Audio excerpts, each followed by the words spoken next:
Hello everyone. आज हम लोग स्टार्ट करने जा रहे हैं आपकी फिजिक्स को।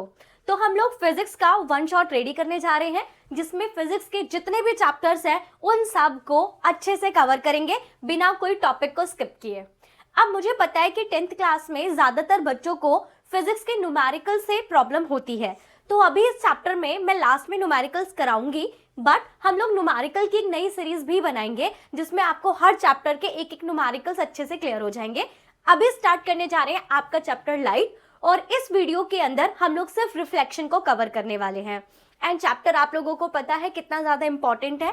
इस चैप्टर में जो इंपॉर्टेंट चीज़ें हैं दैट इज रे डायग्राम एंड आपके मिरर के यूजेस। ठीक है, चलते हैं आपके चैप्टर की तरफ। सबसे पहले इंट्रोडक्शन देख लेते हैं। इंट्रोडक्शन में हमें सबसे पहले यही देखना है कि लाइट क्या होता है। What is light? एक्चुअल में लाइट एक एनर्जी होती है, एक ऐसी एनर्जी जो इलेक्ट्रोमैग्नेटिक वेव्स की फॉर्म में एक जगह से दूसरी जगह पे ट्रेवल करती है, और लाइट की हेल्प से ही आप देख पाते हो। अब आप इमेजिनेशन करो कि आप एक रूम में हो और उस रूम में कंप्लीट डार्कनेस है, बिल्कुल अंधेरा है, तो क्या आपको उस रूम की कोई भी चीज दिखाई देगी? नहीं दिखाई देगी ना। हमें कब रूम की चीजें विजिबल होंगी? जब वहां पर कहीं से भी लाइट आ जाए। तो लाइट एक एनर्जी है, याद रखेंगे, लाइट एक एनर्जी है जो इलेक्ट्रोमैग्नेटिक वेव की फॉर्म में एक जगह से दूसरी जगह पे ट्रेवल करती है, और इसकी हेल्प से हम देख पाते हैं। अब हम बात करते हैं दो टाइप की बॉडीज पर। हमारे पास दो तरह की बॉडीज होती है, एक होती है ल्यूमिनस बॉडी, एक होता है नॉन ल्यूमिनस बॉडी। ये वो बॉडीज होती है जिनकी खुद की अपनी लाइट होती है। For example sun. सन क्या है? सन एक ऐसा सोर्स है जो अपनी खुद की लाइट निकाल रहा है। एक और एग्जाम्पल ले लेते हैं, आपकी बर्निंग कैंडल। बर्निंग कैंडल अपने अंदर से रेज निकाल रही है। एक और एग्जाम्पल लेते हैं, आपका इलेक्ट्रिक लैंप। क्लियर हो गया? नॉन ल्यूमिनस बॉडी वो होती है जो अपनी खुद की लाइट प्रोड्यूस नहीं कर सकती हैं। फॉर एग्जाम्पल ये पेन, इस पेन के अंदर ऐसी कैपेबिलिटी नहीं है कि अपने अंदर से लाइट को निकाल सकती है। ठीक है, अब आपको ये लाइट की प्रॉपर्टीज अच्छे से याद करनी है।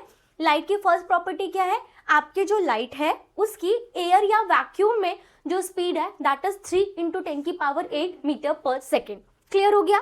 लाइट का नेचर ट्रांसवर्स होता है, हम 9th क्लास में पढ़ के आए हैं। वेव 2 टाइप्स की होती है जिसमें लाइट का जो नेचर है वो ट्रांसवर्स है। ठीक है, आपकी जो लाइट होती है उसकी जो एक रे होती है वो हमेशा स्ट्रेट पाथ फॉलो करती है। ठीक है, आपकी जो लाइट होती है ना, हम लाइट को रेज की फॉर्म में दिखाते हैं, और जो भी आप रेज ड्रॉ करोगे ना वो हमेशा स्ट्रेट लाइन बनाओगे। ऐसा नहीं है कि आपकी लाइट कहीं पर भी बैंड होगी। क्लियर हो गया? नेक्स्ट क्या है? लाइट का ड्यूअल नेचर होता है, कभी कभी वो वेव की तरह बिहेव करने लगती है और कभी कभी वो मैटर की तरह बिहेव करने लगती है। अब वेव क्या होता है वो आप 9th क्लास में पढ़कर आए हो, बस आपको अभी यहाँ पे ये प्रॉपर्टीज लर्न करनी है। ठीक है, ये हो गया हमारा इंट्रोडक्शन ऑफ लाइट। अब आते हैं अपने मेन टॉपिक पर, दैट इज रिफ्लेक्शन। अब रिफ्लेक्शन क्या होता है? अगर मेरे पास कोई स्मूथ या प्लेन सरफेस है या फिर कोई हाईली पॉलिश्ड सरफेस है, मैं एग्जांपल देती हूँ। हम लोग ग्लास ले और ग्लास के एक साइड आप सिल्वर ऑक्साइड की लेयर लगा दो, तो इससे क्या होगा? वो हाईली पॉलिश्ड सरफेस हो जाएगा। अब अगर हम क्या करते हैं, इसके ऊपर एक तरफ से लाइट को डालते हैं, तो लाइट इस पॉलिश सरफेस से टकराएगी और टकरा के बाउंस बैक कर जाएगी in same medium. Light air से चली, टकराकर वापस एयर में चली गई, तो लाइट का किसी हाईली पॉलिश्ड या स्मूथ सरफेस से टकराकर बाउंस बैक करने को हम क्या कहते हैं? रिफ्लेक्शन।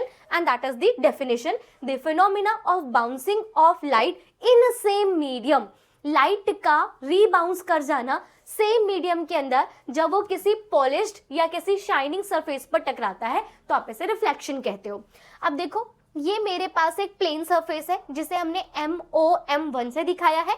अगर ये पॉलिश सरफेस होगा तो हम इस पर ऐसे ऐसे ऐसे लाइन ड्रॉ कर देंगे। हम बोलते हैं कि जो हमें पॉलिशिंग करनी होती है वो हम सिल्वर ऑक्साइड की लेयर से करते हैं, क्योंकि सिल्वर ऑक्साइड सबसे बेस्ट रिफ्लेक्टिंग सरफेस है। ठीक है, अब यहाँ पर एक रे आई है। ओके, मैंने आपको बोला आप लाइट को रेज की फॉर्म में दिखाओगे, तो हम यहाँ पे एक सिंगल रे दिखा रहे हैं। तो ये मेरे पास एक रे आई और वो यहाँ पर O पॉइंट पे टकराई, तो ये O पॉइंट क्या कहलाएगा? That is point of incidence. और ये जो AO है that is called incident ray. जो रे आके टकराती है उसे आप इंसिडेंट रे बोलते हो। अब ये रे टकरा कर वापस जा रही है सेम मीडियम में। आप देख रहे हो ऊपर एयर है, ये आपकी ग्लास की प्लेट है, तो लाइट एयर से आई और टकरा कर एयर में ही चली गई, दैट इज रिफ्लेक्शन। तो ये जो रे जा रही है दैट इज OB, और इस OB रे को आप रिफ्लेक्टेड रे बोलते हो। तो that is your incident ray, जो आ रही है टकराएगी, और जो टकरा कर जाएगी that is called reflected ray. ये जो ओ पॉइंट था ना that is point of incidence. अब हम पॉइंट ऑफ इंसिडेंस से प्लेन पर एक नॉर्मल डालते हैं, that is your plane, okay, that is your glass, ठीक है। तो ये ग्लास का प्लेन हो गया। मान लो ये पॉइंट ऑफ इंसिडेंस है, तो आप यहाँ पर क्या करोगे, इससे 90 डिग्री का एंगल ड्रॉ करोगे। तो आप इस तरह से 90 डिग्री का एंगल ड्रॉ करोगे, that is your 90 degree angle, that is called normal. समझ आ गया। अब कुछ दो टर्म्स बहुत इंपॉर्टेंट है। अगर मैं इंसिडेंट रे और नॉर्मल के बीच में एक एंगल ड्रॉ करती हूँ, that is my incident ray, that is my normal, इनके बीच के एंगल को आप एंगल ऑफ इंसिडेंस बोलते हो। अब ये मेरा नॉर्मल है, ये मेरी रिफ्लेक्टेड रे है, तो नॉर्मल और रिफ्लेक्टेड रे के बीच में जो एंगल बनता है उसे आप एंगल ऑफ रिफ्लेक्शन बोलते हो। एंगल ऑफ इंसिडेंस को हम स्मॉल आई से एंड एंगल ऑफ रिफ्लेक्शन को हम स्मॉल आर से डिनोट करते हैं। यहाँ तक क्लियर हो गया।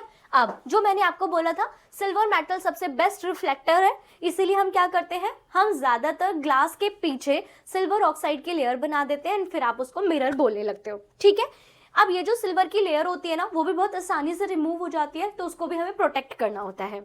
अब यहाँ पर है law of reflection, and boards में ये law of reflection multiple times exam में पूछे गए हैं, एंड कुछ बच्चों को तो ये लॉ एकदम रटा होगा। पहला लॉ क्या कहता है कि हमारा जो इंसिडेंस रे है, आपका जो रिफ्लेक्टेड रे है और जो आपका नॉर्मल है, तीनों सेम प्लेन पर लाई करता है। अब इसका एक बार मतलब भी समझ लें। आप लोग देखो, ये मेरा डिजिटल बोर्ड है। अब ये जो डिजिटल बोर्ड की जो स्क्रीन है ना, ये एक प्लेन है, राइट। प्लेन क्या होता है, जिसमें दो एक्सेस होती है। For example that is my x axis, that is my y axis, तो ये एक प्लेन बन गया। आप अगर इस डायग्राम को अपने पेपर पे ड्रॉ कर रहे हो तो आपका जो पेपर है ना वो भी एक प्लेन है। तो देखिए, आपकी इंसिडेंट रे पेपर पे आ रही है, रिफ्लेक्ट करके पेपर से ही जाएगी, और नॉर्मल भी पेपर पे ड्रॉ होगा, तो एक ही प्लेन है ना। सेम प्लेन पे इंसिडेंट रे ड्रॉ हुई, सेम प्लेन पर रिफ्लेक्टेड रे, सेम प्लेन पर normal, that is your first law. Incident ray, reflected ray, normal, all lie in same plane. Second law सबसे ज्यादा इंपॉर्टेंट है। हमारा जो एंगल ऑफ इंसिडेंस होता है ना वो हमेशा हमेशा एंगल ऑफ रिफ्लेक्शन के इक्वल होगा, that is your two law. And reflection के लॉ बच्चों बहुत ज्यादा इंपॉर्टेंट है। अब ये कंडीशन बहुत इंपॉर्टेंट है। ये एक ऐसी कंडीशन है जिसमें लाइट अपने पाथ को रिवर्स कर रही है। तो इस क्वेश्चन को एग्जाम में ऐसा भी पूछा जा सकता है कि बाय यूजिंग रे diagram prove that light reverse its path. Clear हो गया। या आपसे क्वेश्चन में ये भी पूछा जा सकता है कि किस कंडीशन में आपकी लाइट अपने पाथ को रिवर्स करेगी। तो जब हमारी लाइट आपके प्लेन से 90 डिग्री पर ही टकराती है। अब आप लोग देखो, ये मेरा एक पॉलिश सरफेस है। मैंने कहा था पॉलिश सरफेस के लिए हम इस तरह से डिनोट करते हैं। अब ये देखो, ये मेरा प्लेन है और मेरी जो इंसिडेंट रे है ना वो इससे ठीक 90 डिग्री पर टकरा रही है। अब आप लोग ध्यान से देखना, मैं इसको कैसे बोल रही हूँ, मैं इसको इस तरह से बोल रही हूँ कि मेरी रे प्लेन से नॉर्मली टकराई है। तो देखिए, आप ध्यान से देखना, that is my incident ray. तो ये वाला जो आपका पॉइंट होगा, इस पॉइंट को आप क्या बोलोगे, आप इस पॉइंट को बोलोगे पॉइंट ऑफ इंसिडेंस। अब मुझे नॉर्मल ड्रॉ करना है। नॉर्मल क्या होता है, जो प्लेन से 90 डिग्री का एंगल बनाता है। तो आपकी इंसिडेंट रे भी यहीं पर है और आपका जो नॉर्मल है ना वो भी यहीं पर है। तो आपका इंसिडेंस एंगल कितना होगा, आपका इंसिडेंस एंगल 0 होगा। रीजन क्या है, जहां पर इंसिडेंट रे है वहीं पर नॉर्मल भी है, तो इस केस में इंसिडेंस एंगल कितना हो गया, 0 हो गया। अब आपके रिफ्लेक्शन का सेकंड लॉ क्या कहता है कि आपका जो इंसिडेंस एंगल है वो एंगल ऑफ रिफ्लेक्शन के इक्वल होगा। तो अगर ये 0 है तो ये भी कितना हो जाएगा, 0। और रिफ्लेक्शन में लाइट को बाउंस बैक करना है, तो लाइट जैसे आई लाइट वैसे ही बाउंस बैक कर जाएगी। समझ गए। तो जिस पाथ पर लाइट आई उसी पाथ से वापस चली गई। अब ध्यान रखना है दो बातें। मैं यहां पर बोल रही हूं कि मेरी जो लाइट है वो मेरे प्लेन से नॉर्मली इंसिडेंट कर रही है, ठीक है। लेकिन यहां पर आप इंसिडेंस एंगल 90 डिग्री नहीं बोलोगे, इंसिडेंस एंगल कितना हो जाएगा, 0। क्योंकि इंसिडेंस एंगल क्या होता है, आपके नॉर्मल और इंसिडेंट रे के बीच का एंगल, तो वो 0 हो जाएगा। क्लियर हो गया। और अगर इंसिडेंट एंगल 0 है तो आपका रिफ्लेक्टेड एंगल भी 0 होगा। क्लियर हो गई मेरी बात। चलिए आगे बढ़ते हैं। अब हम बात करते हैं इमेजेस की। इमेज 2 टाइप की होती है, एक होती है आपकी रियल इमेज, एक होती है आपकी वर्चुअल इमेज, और इन दोनों के बीच में डिफरेंस भी बोर्ड में पूछा गया है। तो सबसे पहले रियल इमेज की बात कर लेते हैं। रियल इमेज को हम स्क्रीन पर क्रिएट कर सकते हैं, पर वर्चुअल इमेज को आप स्क्रीन पर ऑब्टेन नहीं कर सकते। कैसे, अभी हम लोग रे डायग्राम बनाएंगे तो आपको मेरी बात अच्छे से समझ आएगी, बट ये डिफरेंस अभी मैं समझा देती हूँ और ये डिफरेंस एग्जाम में इंपॉर्टेंट भी है, ठीक है। जो आपका रियल इमेज होता है उसे हम स्क्रीन पर बना सकते हैं, वर्चुअल इमेज को आप स्क्रीन पर नहीं बना सकते। रियल इमेज कब बनती है, अभी हम लोग लाइट चैप्टर पढ़ रहे हैं जिसमें 2 टॉपिक हैं, एक रिफ्लेक्शन और एक रिफ्रैक्शन। दोनों में ही जब आप रे डायग्राम बनाओगे तो आप 2 रेज को यूज करोगे। चैप्टर के एंड में आपको रे डायग्राम अच्छे से बनाना जाएगा। तो जब 2 रेज एक्चुअली में एक दूसरे को इंटरसेक्ट करेंगी, रियल में जब वो मिलेंगी, तब उसकी वजह से जो इमेज बनती है उसे आप रियल इमेज कहते हो। वर्चुअल इमेज में एक्चुअली में 2 रेज मिल ही नहीं सकती, बट हम ऐसे एज्यूम कर लेते हैं कि वो मिलेंगी, और जब वो मिलेंगी तब वो जो इमेज बनेगा उस इमेज को हम क्या कहते हैं, वर्चुअल इमेज कहते हैं। समझ गए मेरी बात। अगर मैं रियल इमेज की बात करूं तो रियल इमेज आपके मिरर के केस में मिरर के आगे बनता है, और लेंस के केस में वो लेंस के पीछे बनेगा। क्लियर हो गया।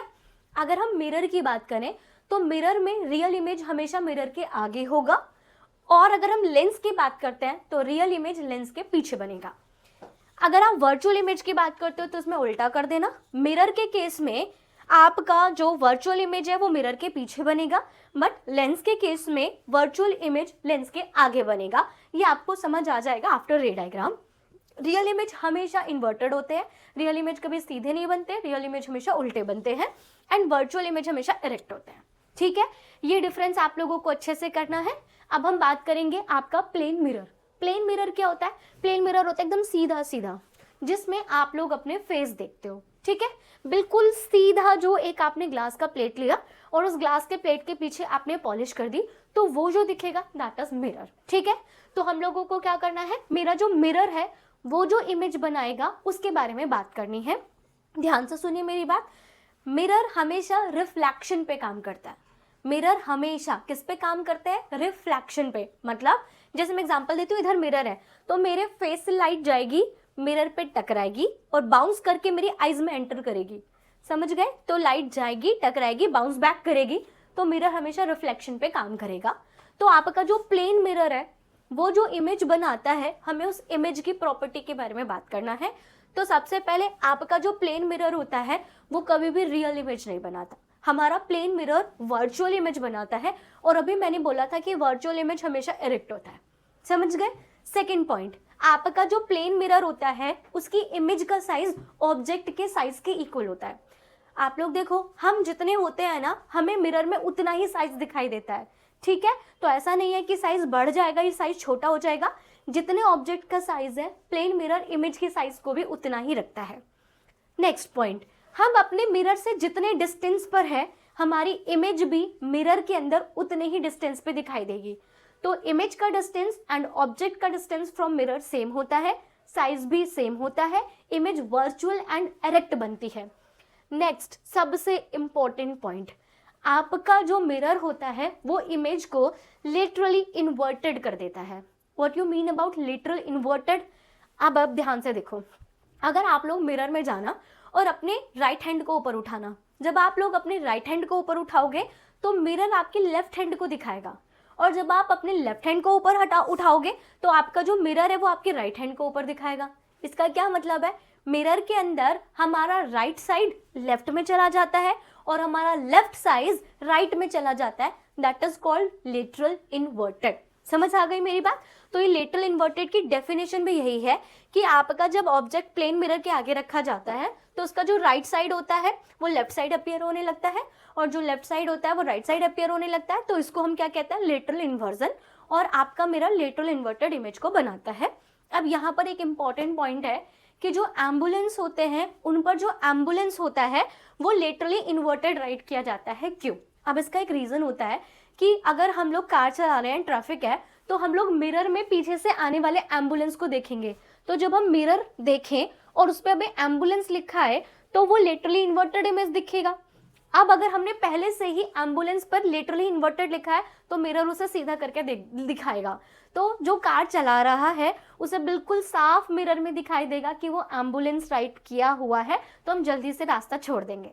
बट इंडिया में ऐसा नहीं होता है, राइट। एक तो हम लोगों को पहले ही पता होता है, हम लोग कहाँ मिरर में देखते हैं, हमें पहले ही पता चल जाता है कि वो एम्बुलेंस है।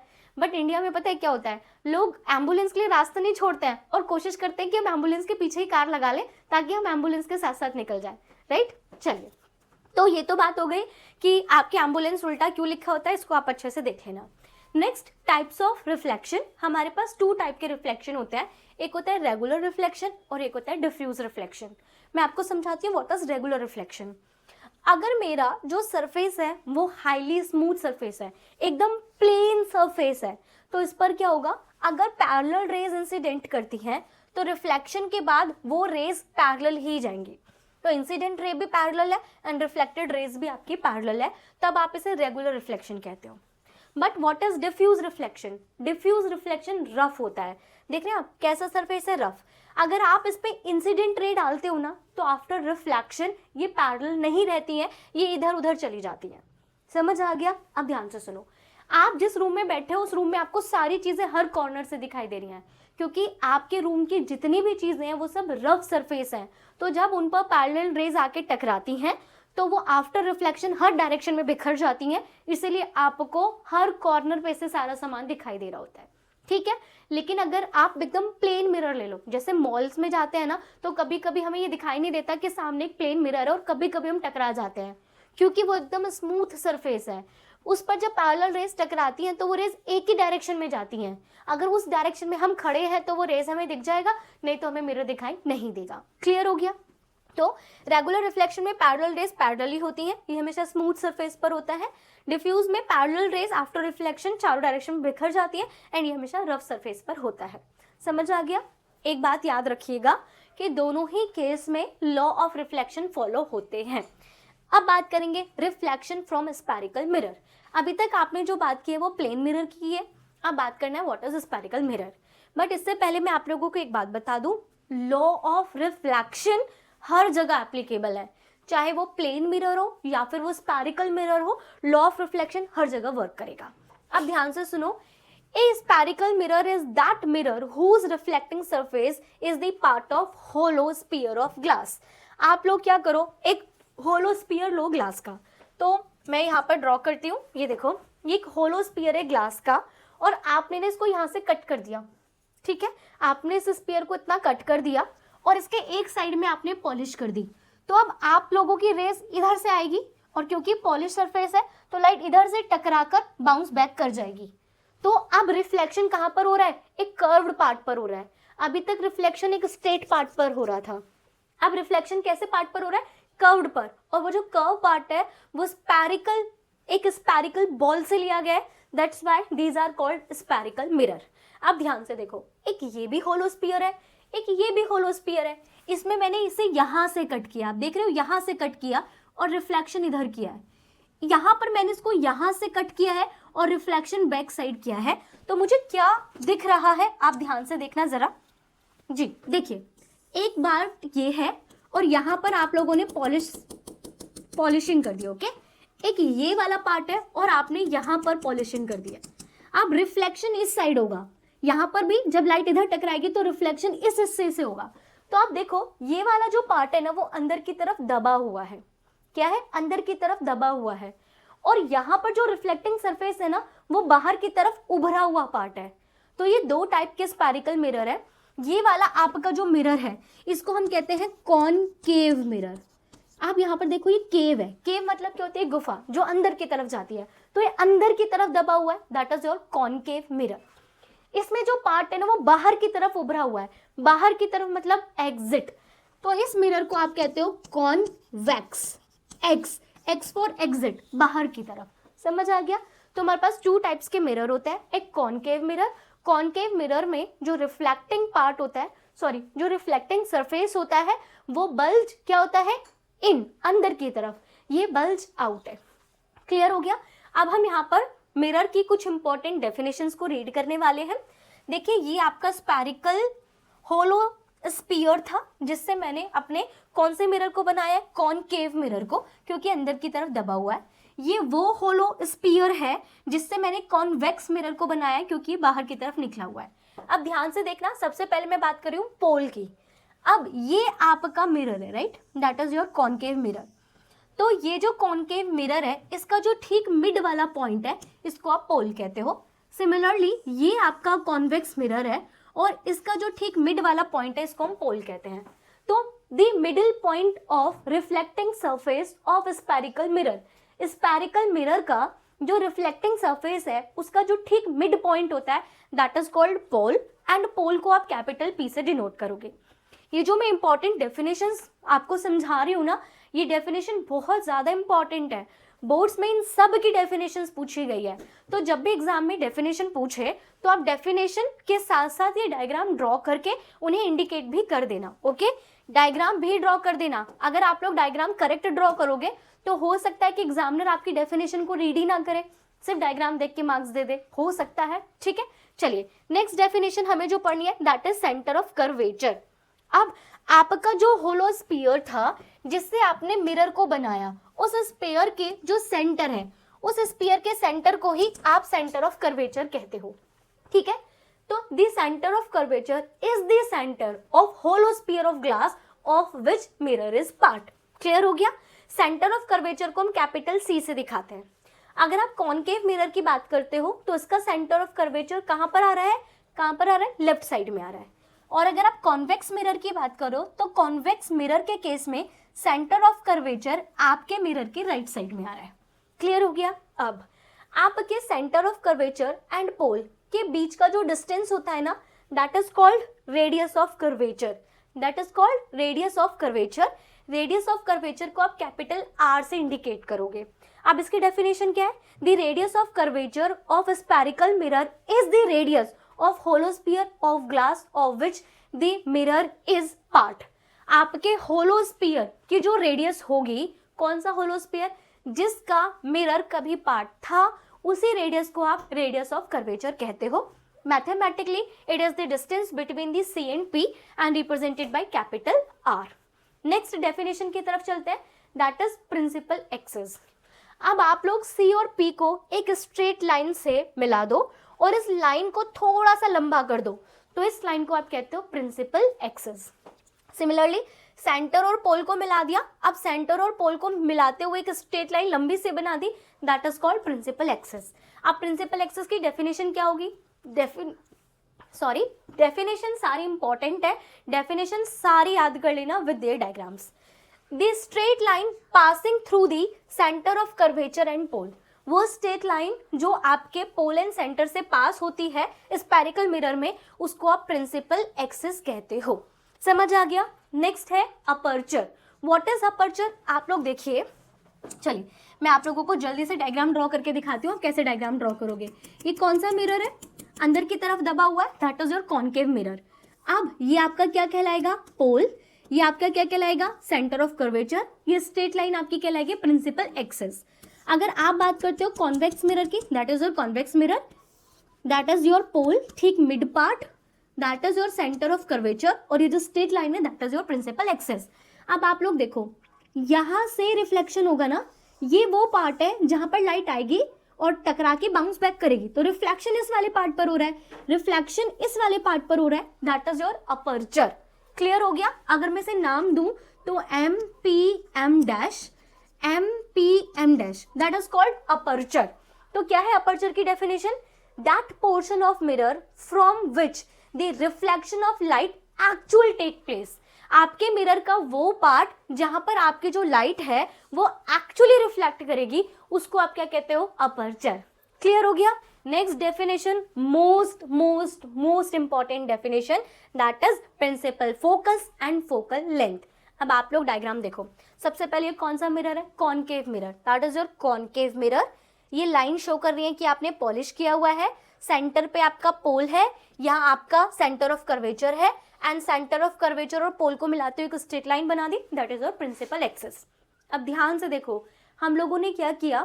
प्रिंसिपल एक्सिस की parallel rays, that is your principal axis. तो देखो आपने दो रेज ऊपर एंड दो रेज नीचे डाली है, एंड ये जो रेज है वो आपके प्रिंसिपल एक्सिस के पैरेलल है। तो कॉनकेव मिरर में जब हम पैरेलल रेज कॉनकेव मिरर पर डालते हैं तो ये टकराकर, ऑब्वियसली रिफ्लेक्शन हो रहा है तो बाउंस करेंगी, टकरा के बाउंस बैक करेंगी, तो जब ये टकराती है तो ये सारी रेज एक ही पॉइंट पर जाकर मिलने लगती हैं। ये रेज आई, रिफ्लेक्ट किया according to law of reflection, इधर चली गई। ये रेज आई, रिफ्लेक्ट की, इधर चली गई। ये रेज आई, रिफ्लेक्ट की, इधर आ गई। तो सारी रेज आपको दिखाई दे रहा है एक पॉइंट पर आकर मिल रही हैं। तो आप यहाँ से एक और बात याद रखिएगा, आपका जो कॉनकेव मिरर होता है वो सारी रेज को कन्वर्ज कर रहा होता है। कन्वर्ज मतलब मिला रहा होता है, और मिलाकर किसी एक पॉइंट पर कलेक्ट कर देता है, और उसी पॉइंट को आप कहते हो प्रिंसिपल फोकस। क्या कहते हैं हम? Principal focus. प्रिंसिपल फोकस को आप कैपिटल एफ से रिप्रेजेंट करते हो, और आपके एफ और पी के बीच का जो डिस्टेंस होता है ना, that is called focal length, and focal length को हम स्मॉल एफ से रिप्रेजेंट करेंगे। क्लियर हो गया? एक आपके पास था रेडियस ऑफ कर्वेचर, जो सी और पी के बीच का डिस्टेंस था। एक फोकल लेंथ है जो एफ और पी के बीच का डिस्टेंस है। प्रिंसिपल फोकस आपका इंपॉर्टेंट डेफिनेशन है, तो कॉनकेव मिरर के केस में इसकी डेफिनेशन रीड करता है। Principal focus of concave mirror is on the principal axis. जो आपका प्रिंसिपल फोकस होता है वो प्रिंसिपल एक्सिस पर वो पॉइंट होता है to which all the light rays which are parallel and close to the axis converge after reflection from the concave mirror. वो रेज जो प्रिंसिपल एक्सिस के पैरेलल एंड प्रिंसिपल एक्सिस के पास में है, वो रिफ्लेक्शन के बाद जिस पॉइंट पर कन्वर्ज हो जाती हैं, जो पॉइंट प्रिंसिपल एक्सिस पर है, उसे हम क्या कहते हैं? आपका प्रिंसिपल फोकस। क्लियर हो गया? अब बात करेंगे आपके कॉन्वेक्स मिरर के केस में। कॉन्वेक्स मिरर के केस का डायग्राम मैं आपको समझाती हूँ, इसको अभी देखते हैं हम लोग। ये मेरे पास एक कॉन्वेक्स मिरर है, ओके। अब आपको पता है that is your pole, that is your centre of curvature, and मैं क्या कह रही हूँ कि मुझे पैरेलल रेज डालनी है, एंड वो पैरेलल रेज मेरे प्रिंसिपल एक्सिस के पैरेलल होनी चाहिए। तो ये इस तरह से मैंने 5 रेज डाली है। अब ध्यान से सुनो, क्या ये भी आफ्टर रिफ्लेक्शन यहाँ पर कहीं मिलेंगी? नहीं। क्यों? हमारी लाइट जब टकराएगी तो उसको तो बाउंस बैक करके सेम मीडियम में आना है ना। आपकी रेज इधर नहीं जा सकती, क्योंकि इधर तो आपने पॉलिशिंग की हुई है ना, रिफ्लेक्शन होना है, तो रेज टकराकर सेम मीडियम में आएंगी। क्लियर हो गया? तो अब कॉन्वेक्स के केस में क्या होता है बच्चों?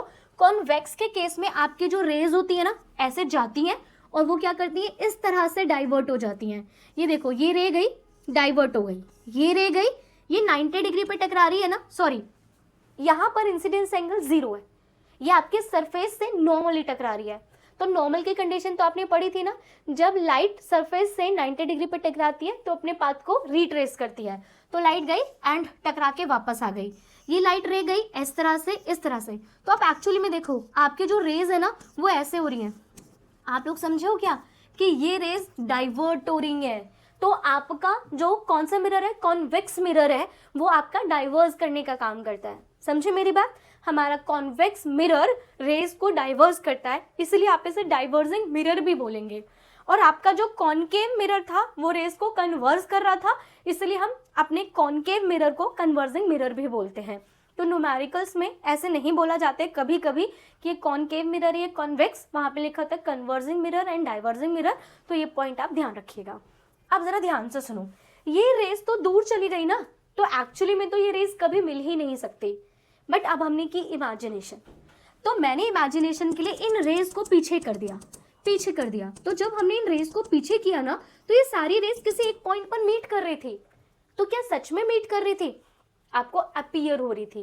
तो अब हम क्या लिखेंगे? हमें ऐसा लग रहा है कि जब हमने रेज डाली ना, तो वो फोकस से आती हुई अपीयर हो रही है। ऐसे अपीयर हो रहा है ना, फोकस से आ रही है, ऐसा अपीयर हो रहा है ना, फोकस से आ रही है। तो एक्चुअली में हो नहीं रहा, आपको अपीयर हो रहा है। तो यही हमारी डेफिनेशन भी है, the principal focus of convex mirror on principal axis from which a beam of rays initially parallel appear to diverge after being reflected। जो रेज पहले एक्चुअल में पैरेलल थी, आफ्टर रिफ्लेक्शन हमें ऐसा अपीयर हो रहा है कि वो फोकस से डाइवर्ज हो रही हैं। तो उस पॉइंट को आप क्या कहते हो? फोकस या principal focus of convex mirror. Clear हो गया? यहाँ पर भी से आप कैपिटल एफ से रिप्रेजेंट करोगे, और एफ और पी के बीच के डिस्टेंस को आप फोकल लेंथ बोलोगे, जिसे आप स्मॉल एफ से रिप्रेजेंट करोगे। क्लियर हो गया? एक बात याद रखिएगा कि हमारा जो फोकस होता है ना, वो पोल और सेंटर के ठीक बीच में होता है। ठीक है? ठीक कहाँ पर होता है? ठीक सेंटर पर होता है।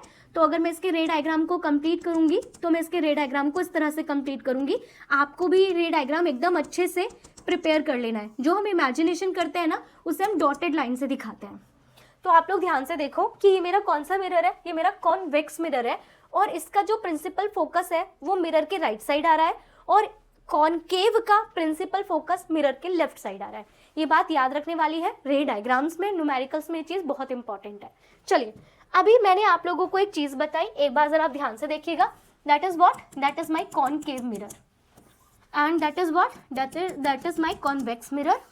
ये आपका क्या है, पोल, दैट इज योर सी, और जो F होता है ना वो P और C के ठीक बीच में होता है। सिमिलरली इस केस में ये आपका P है, ये C है और F इन दोनों के ठीक बीच में होता है। आप इसको क्या कहते हो, फोकल लेंथ, एंड इसको क्या कहते हो, radius of curvature. That is what, focal length, that is what, radius of curvature. तो अभी मुझे F और R के बीच में रिलेशन ही बताना है। तो आप लोग डायग्राम में देख सकते हो ना, मैंने कहा ये ठीक सेंटर में है। इसका क्या मतलब है, हमारा जो फोकल लेंथ होता है वो रेडियस ऑफ कर्वेचर के एग्जैक्ट डबल होता है। तो आपका जो फोकल है that is twice of radius of curvature, या बोल सकते हो कि रेडियस ऑफ कर्वेचर, सॉरी उल्टा हो गया, सॉरी, हमारा फोकल लेंथ छोटा है ना जी, आपका जो फोकल लेंथ होता है वो आपके रेडियस ऑफ कर्वेचर के ठीक आधा होगा, या आप कह सकते हो कि आपका जो रेडियस ऑफ कर्वेचर है वो आपके फोकल लेंथ के ठीक डबल होगा, क्योंकि मैं कह रही हूँ ये एग्जैक्ट सेंटर में। क्लियर हो गया। तो कभी कभी न्यूमेरिकल्स में आपको रेडियस ऑफ कर्वेचर दिया होता है एंड आपको फोकल लेंथ निकालना होता है, तो आप रेडियस ऑफ कर्वेचर को 2 से डिवाइड करके फोकल लेंथ निकाल देंगे। या फोकल लेंथ पूछी है एंड रेडियस ऑफ कर्वेचर पूछा है, फोकल लेंथ दी है, तो आप इसका ट्वाइस कर देंगे। क्लियर हो गया। चलिए आगे चलते हैं। अब आ जाते हैं आपके रूल्स पर। ये रूल्स आपके रे डायग्राम को ड्रॉ करने के लिए है। मेरी बात याद रखिएगा, रूल्स कभी कभी डायरेक्ट एग्जाम में पूछे गए हैं, कभी कभी रूल्स के रे डायग्राम ड्रॉ करने के लिए आए हैं, एंड कभी कभी वो इनकम्प्लीट रे डायग्राम देते हैं एंड रूल्स के बिहाफ पर आपको उन रे डायग्राम को कंप्लीट करना होता है। तो बेसिक पॉइंट ये है कि 3 रूल्स हैं एंड तीनों रूल्स आपको एकदम अच्छे से याद करने हैं, एकदम अच्छे से, ठीक है। तो सबसे पहला रूल नंबर 1 क्या कहता है। रूल नंबर 1 पहले कॉनकेव मिरर के लिए देख लेते हैं। अगर कोई रे आपके प्रिंसिपल एक्सिस के पैरेलल आ रही है, that is my principal axis, that is my ray जो इसके पैरेलल है, तो कोई भी रे अगर प्रिंसिपल एक्सिस के पैरेलल आती है तो रिफ्लेक्शन के बाद वो हमेशा प्रिंसिपल फोकस से पास होगी in case of concave mirror. Convex mirror के केस में क्या होगा, अगर कोई ray that is my principal, sorry बच्चों एक मिनट जी, देखिए ये मेरा प्रिंसिपल एक्सिस है, राइट। अब अगर कोई मेरी रे प्रिंसिपल एक्सिस के पैरेलल आ रही है तो वो आफ्टर रिफ्लेक्शन मुझे ऐसा अपीयर होगा कि वो फोकस से आ रही है। क्लियर हो गया, क्योंकि अभी मैंने आपको समझाया था कि ये इधर नहीं आ सकती है और इसका काम डाइवर्स करना होता है, तो ये डाइवर्स होगी, बट कैसे अपीयर होगी कि वो फोकस से आ रही है। तो रूल नंबर 1 की स्टेटमेंट क्या है, a ray of light which is parallel to principal axis, एक रे ऑफ लाइट जो प्रिंसिपल एक्सिस के पैरेलल है कॉनकेव मिरर या कॉन्वेक्स मिरर के केस में, तो वो कहां से पास होगी, फोकस से, या अपीयर होगी कि वो फोकस से आ रही है आफ्टर रिफ्लेक्शन। क्लियर हो गया। रूल नंबर 2 की बात करते हैं। रूल नंबर 2 क्या कहता है, अगर कोई रे सेंटर ऑफ कर्वेचर से आएगी तो सेंटर ऑफ कर्वेचर से आते हुए लाइट क्या करेगी, बाउंस बैक करेगी। इसका रीजन क्या है, ये जो रे आ रही है ना उसका इंसिडेंस एंगल 0 होगा। क्लियर हो गया। तो कोई भी रे अगर सेंटर ऑफ कर्वेचर से आएगी तो वो बाउंस बैक कर जाएगी। कॉन्वेक्स मिरर के केस में क्या होगा, अगर कोई रे ऐसे अपीयर हो रही है कि वो कॉनकेव सेंटर ऑफ कर्वेचर पे टकराती, एक्चुअली में तो रे यहां से ही बाउंस बैक करेगी, बट आप ध्यान से देखो ये रे आई और हमें ऐसा अपीयर हो रहा है ना कि वो सेंटर ऑफ कर्वेचर पे टकराती, तो क्या होगा, यहीं पर वो बाउंस बैक कर जाएगी। क्लियर हो गया। इसका स्टेटमेंट एकदम एग्जैक्ट लर्न कर लेना, और रूल्स की प्रैक्टिस तो आपको मस्ट है कि करनी ही करनी है। अब बात करते हैं रूल नंबर 3 की। रूल नंबर 3 रूल नंबर 1 के बिल्कुल उल्टा है, एग्जैक्ट उल्टा है। यहाँ पर आपकी जो रे है इन केस ऑफ कॉनकेव मिरर, अगर मेरी रे फोकस से आ रही है तो जब भी कोई रे फोकस से आएगी तो रिफ्लेक्शन के बाद वो प्रिंसिपल एक्सिस के पैरेलल हो जाएगी। इन केस ऑफ कॉन्वेक्स मिरर, अगर मुझे मेरा लग रहा है ये रे कि ये फोकस पे आने वाली थी, बट एक्चुअली में आ नहीं पाएगी ना, बट ये लग रहा है ना कि फोकस पे आएगी, तो आफ्टर रिफ्लेक्शन ये प्रिंसिपल एक्सिस के पैरेलल हो जाएगी। That is your rule number 3। ठीक है। रूल नंबर 4 एक्चुअली में कोई रूल नहीं है, दैट इज लॉ, और ये लॉ किसका है, लॉ ऑफ रिफ्लेक्शन, जो क्या कहता था कि जितना इंसिडेंस एंगल होगा उतना ही रिफ्लेक्टेड एंगल होगा।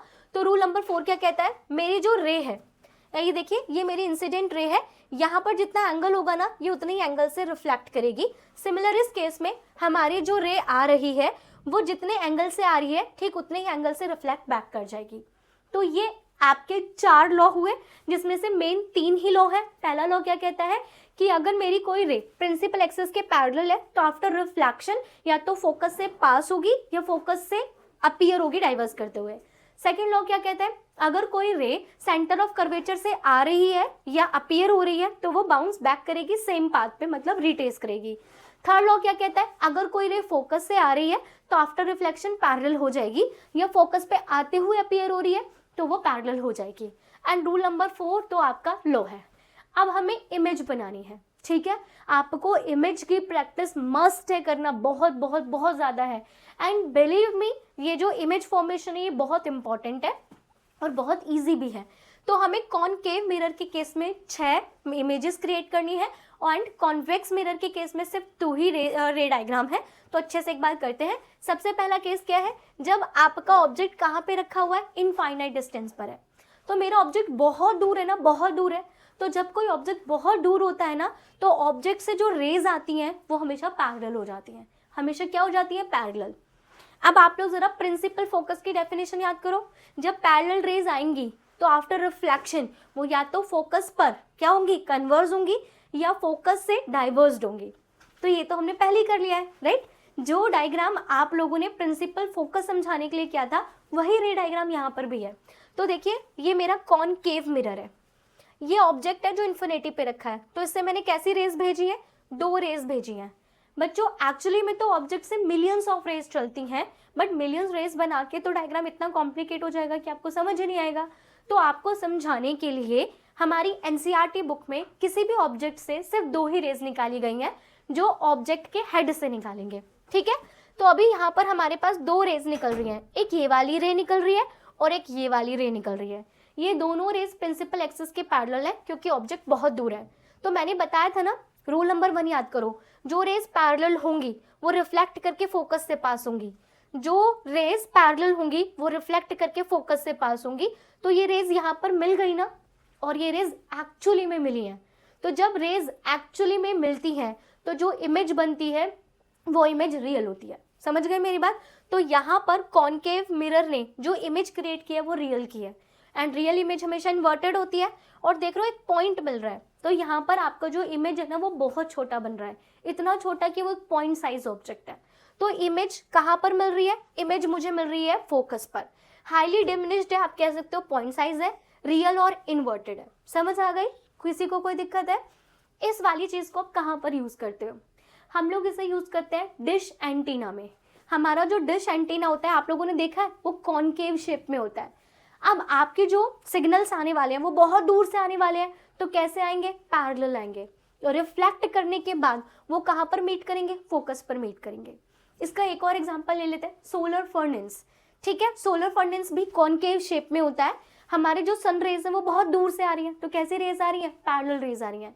और आपका ये जो कॉनकेव मिरर है वो क्या करेगा, इन रेज को फोकस पर मीट करेगा। तो आपकी जितनी भी सन रेज है वो सारी की सारी फोकस पर मिलेंगी ना, तो जब सारी रेज एक ही जगह पे टकराएंगी तो बहुत ज़्यादा हीट जनरेट करती हैं। तो सोलर फर्नेस के अंदर बहुत ज़्यादा हीट जनरेट करने के लिए आप कॉनकेव मिरर यूज़ करते हो। इसमें हम पैरेलल रेज को फोकस पर मीट करते हैं, और जब सारी रेज एक ही जगह पे मिलती हैं तो वहाँ पर बहुत ज़्यादा हीट जनरेट हो जाती है।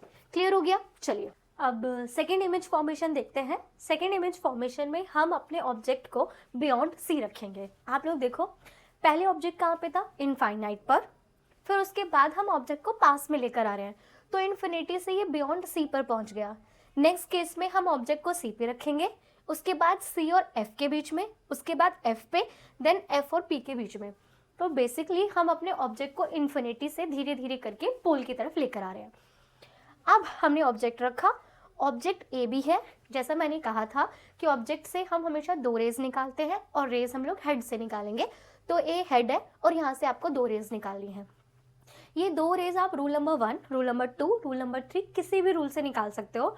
बस बेसिक चीज़ें याद रखनी है कि अगर आप रे पैरेलल निकालोगे तो फोकस से भेजोगे, सेंटर ऑफ कर्वेचर से भेजोगे तो सीधा बाउंस बैक, और अगर फोकस से भेजोगे तो आफ्टर रिफ्लेक्शन वो पैरेलल हो जाएगा।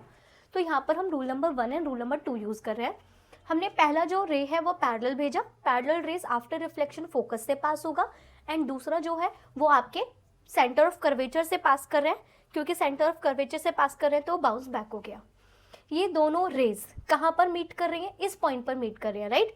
एंड रेज जिस पॉइंट पर मीट करती है वहीं पर हम क्या करते हैं, वहाँ से एक परपेंडिकुलर डाल देते हैं आपके प्रिंसिपल एक्सिस पर, ठीक है। ये रेज मिल रही है ना, तो यहाँ पर आप एक स्ट्रेट लाइन ड्रॉ करोगे और इधर एरो बना दोगे। तो क्योंकि ये रेज एक्चुअली में मीट कर रही हैं तो रेज जो इमेज फॉर्म करेंगी वो रियल होगा। अब आप लोग देखो, ऑब्जेक्ट ऐसे रखा हुआ है, let it be object, object ऐसे रखा हुआ है, बट आपको इमेज ऐसे मिल रही है। तो इमेज कैसे मिल रही है? इन्वर्टेड। और मैंने कहा था रियल इमेज हमेशा इन्वर्टेड इमेज होती है। तो इमेज जो बन रही है वो रियल इन्वर्टेड है। कहाँ पे मिल रही है? सी और एफ के बीच में मिल रही है, ठीक है। देखो ऑब्जेक्ट कितना बड़ा है, इमेज छोटी है, तो इमेज डिमिनिश्ड मिल रही है। तो हमें इमेज मिल रही है फोकस और सी के बीच में, रियल इन्वर्टेड है एंड इमेज कैसी है? डिमिनिश्ड, ठीक है।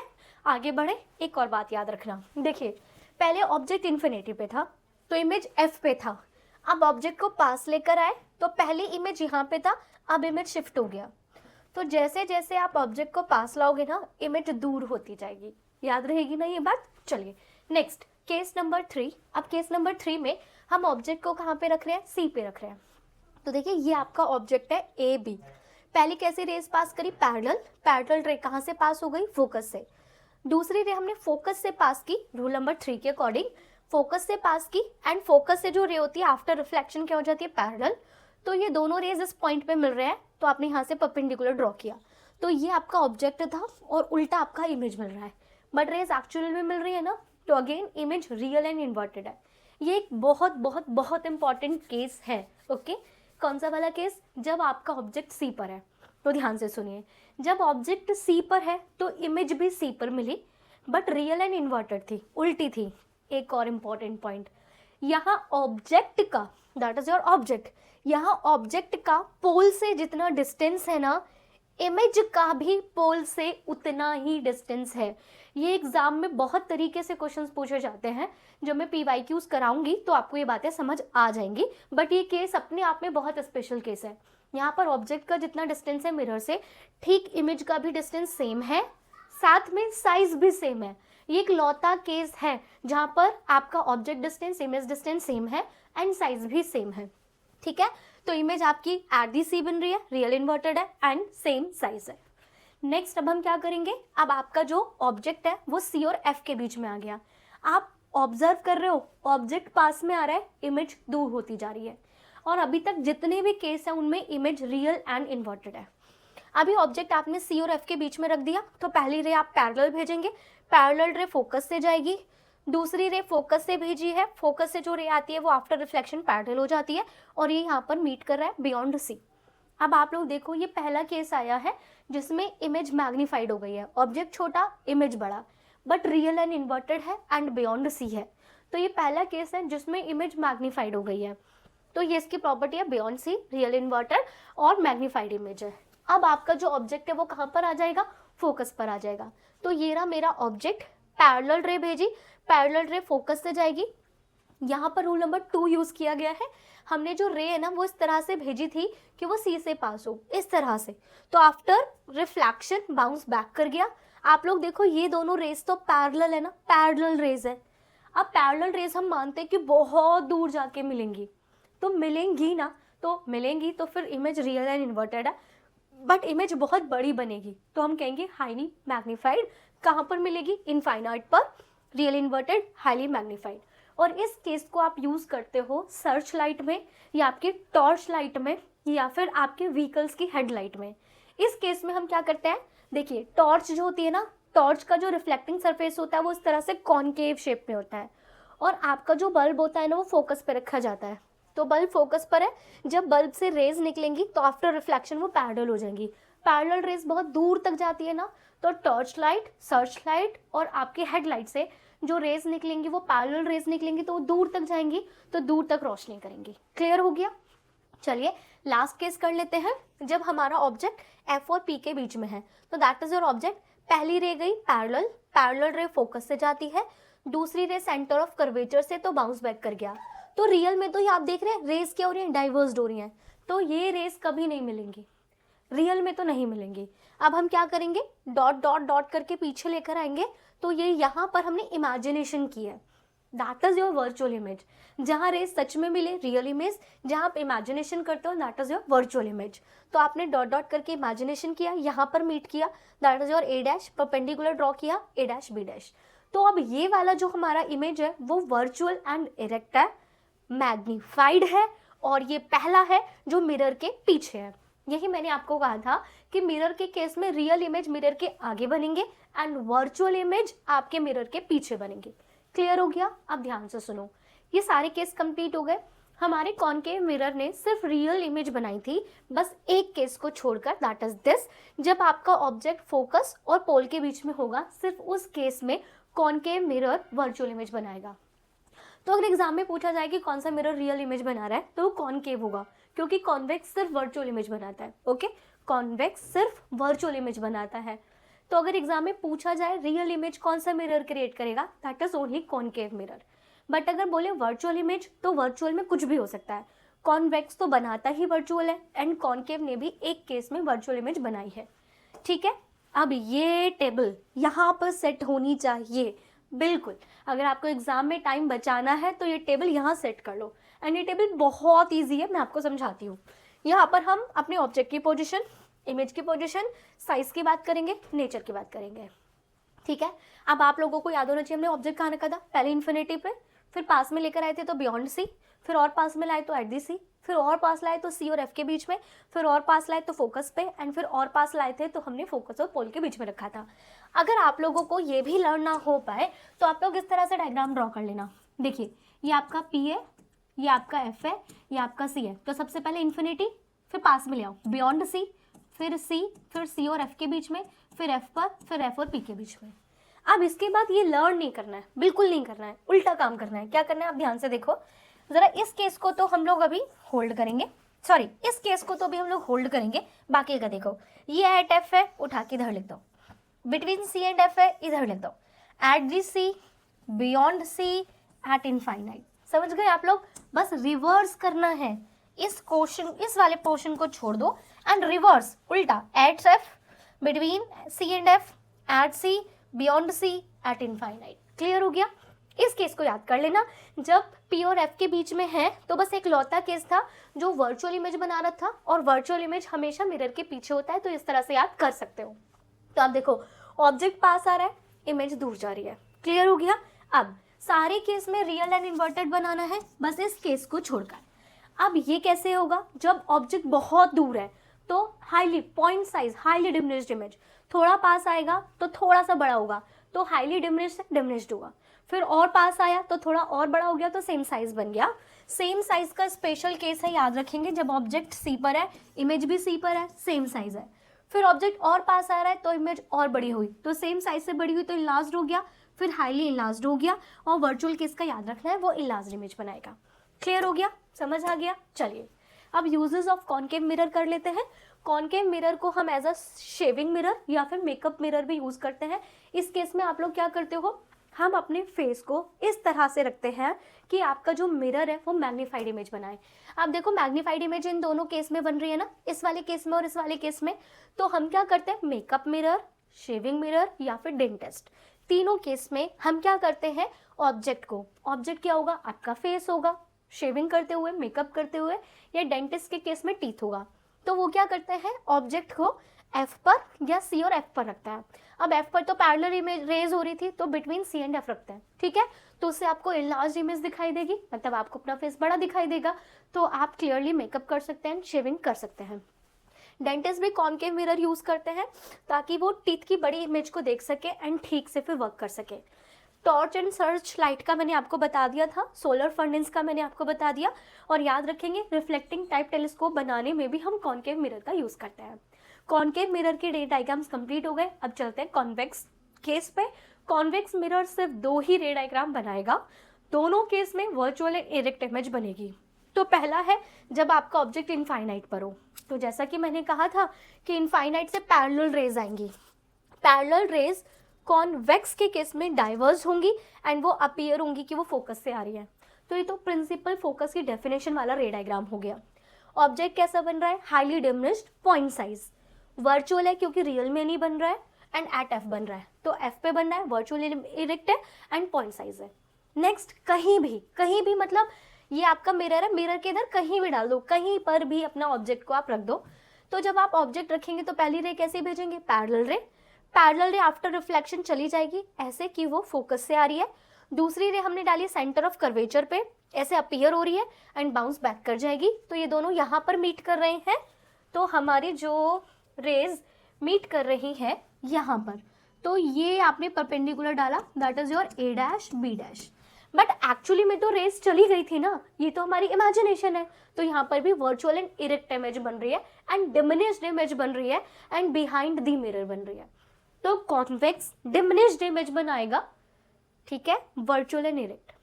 कॉनकेव ने एक ही केस में वर्चुअल इरेक्ट इमेज बनाई थी बट वो मैग्नीफाइड थी। तो आप कंपेयर कर पा रहे हो ना, कॉन्वेक्स ने दोनों केस में वर्चुअल एंड इरेक्ट बनाया बट दोनों केस में डिमिनिश्ड इमेज थी। कॉनकेव ने एक ही केस में वर्चुअल एंड इरेक्ट इमेज बनाई एंड वो इमेज मैग्नीफाइड थी, ठीक है। अब चलिए इसका भी टेबल बना लेते हैं। इसका टेबल तो बहुत इजी है, आप लोग टेबल बना लेना कि ऑब्जेक्ट या तो इनफाइनाइट पर है या फिर कहीं पर भी है। दोनों केस में वर्चुअल इरेक्ट है, दोनों ही केस में डिमिनिश्ड इमेज है। इस वाले केस में जब ऑब्जेक्ट इनफाइनाइट पे है, हमारी इमेज फोकस पर है और यहाँ पर बिहाइंड द मिरर है, ठीक है। अब इसके यूज कर लेते हैं। हमारा जो कॉन्वेक्स मिरर होता है उसे रियर व्यू मिरर की तरह यूज करते हैं। हमारे व्हीकल में दो मिरर्स होते हैं, एक रियर व्यू मिरर होता है, ठीक है। इस मिरर का काम क्या होता है, इस मिरर का काम होता है दूर की सारी चीजों को छोटा करके मिरर में दिखाना। तो जब हम कार चलाते हैं तो साइड में जो मिरर होता है ना, that is rear view mirror. उसका काम क्या होता है, पीछे जितनी भी चीजें होती हैं उन सब का बड़े सारे एरिया को छोटे से मिरर में दिखा देना। क्यों, क्योंकि डिमिनिश्ड इमेज बना रहा है तो सारी बड़ी चीजों की छोटी इमेज हमें मिरर में दिखाई देगी। तो रियर व्यू मिरर में हम इसे यूज करते हैं सेफ ड्राइविंग के लिए, क्योंकि बड़ा फील्ड दिखाता है, एक बड़े पार्ट को छोटे से पार्ट में दिखा देता है।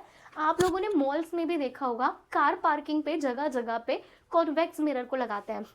एक मिरर होता है जो बल्ज आउट होता है, तो बल्ज आउट हो रहा है ना ये, that is what convex mirror. ये क्या करता है, बहुत बड़े से पार्ट को छोटे से मिरर में दिखा देता है। तो सेफ्टी पर्पस के लिए हम इसे यूज करते हैं। स्ट्रीट लैंप में, इलेक्ट्रिक पोल्स पर भी आप इसे यूज करते हो जहाँ पे लाइट डाइवर्ट करना होता है। अब आते हैं आपके मिरर फॉर्मूले पे। मिरर फॉर्मूले के लिए पहले आप लोग ये देखिए, मान लो कि ये आपका ऑब्जेक्ट है, ठीक है, और मान लो यहाँ पर आपकी इमेज बन रही है, ठीक है। तो ऑब्जेक्ट का पोल से जो डिस्टेंस होता है ना, उसे आप यू से दिखाते हो, ठीक है, that is my object. Object का पोल से जो डिस्टेंस होता है उसे हम स्मॉल यू से दिखाते हैं। ये आपकी इमेज है, इमेज का पोल तक जो डिस्टेंस होता है उसे आप स्मॉल वी से डिनोट करते हो। तो मिरर फॉर्मूला एक ऐसा मिरर का फॉर्मूला है जो object distance, image distance and focal length में एक रिलेशन बताता है। एंड ये फॉर्मूला है 1/v plus 1/u is equals to 1/f। Clear हो गया, v is image distance, u is object distance, f is focal length. And आपको पता है इस पर न्यूमेरिकल बहुत बहुत बहुत इंपॉर्टेंट है। न्यूमेरिकल्स के लिए मैं एक सेपरेट वीडियो बनाऊंगी, क्योंकि फिजिक्स में तो मेन चीज़ आपका है ही न्यूमेरिकल। अगर आपका न्यूमेरिकल पोर्शन वीक है तो आपको बहुत प्रॉब्लम होगी, इसलिए मैं न्यूमेरिकल के एक एक कॉन्सेप्ट को समझाने के लिए एक सेपरेट वीडियो बनाऊंगी। सेकेंड है मैग्निफिकेशन। आप लोगों ने देखा कॉनकेव एंड कॉन्वेक्स मिरर के केस में हमारा जितना ऑब्जेक्ट था ठीक उतना इमेज नहीं बन रहा था, किसी केस में बड़ा किसी केस में छोटा। तो हमने क्या किया, हमने इमेज की हाइट और ऑब्जेक्ट की हाइट को लेकर एक नई क्वांटिटी बनाई जिसे आप मैग्निफिकेशन या लीनियर मैग्निफिकेशन कहते हो। आप इसे कैसे डिफाइन करोगे, रेशियो। किसका ratio, height of image to the height of object. इसे आप लोग स्मॉल m से डिनोट करोगे। स्मॉल m हो गया height of image to the height of object HI/HO। इसका एक और फॉर्मूला है, मैग्निफिकेशन को हम -v/u से भी रिप्रेजेंट करते हैं। अब यहाँ पर अगर मैं मैग्निफिकेशन के यूनिट की बात करूँ, दीज आर डिस्टेंस, तो डिस्टेंस मीटर में भी हो सकता है, सेंटीमीटर में भी हो सकता है। न्यूमेरिकल्स पे ध्यान देना है, अगर सेंटीमीटर में दिया गया है डिस्टेंस तो आप आंसर भी सेंटीमीटर में निकालोगे, मीटर में दिया है तो मीटर में। मैग्निफिकेशन की कोई यूनिट नहीं होगी क्योंकि ऊपर भी हाइट है नीचे भी हाइट है, तो मीटर से मीटर कट जाएगा, तो मैग्निफिकेशन की कोई यूनिट नहीं होती। तो रिफ्लेक्शन की एक एक टॉपिक, एक एक डेफिनेशन, एक एक रे डायग्राम को हमने अच्छे से समझ लिया है। नेक्स्ट वीडियो में मैं आपके लिए इसके न्यूमेरिकल्स करने की कोशिश करूंगी, एक एक चीज़ आपको समझाऊंगी एंड देन इस चैप्टर के PYQs एंड आपका रिफ्लेक्शन 100% सिक्योर हो जाएगा। तो आज के लिए इतना, थैंक यू।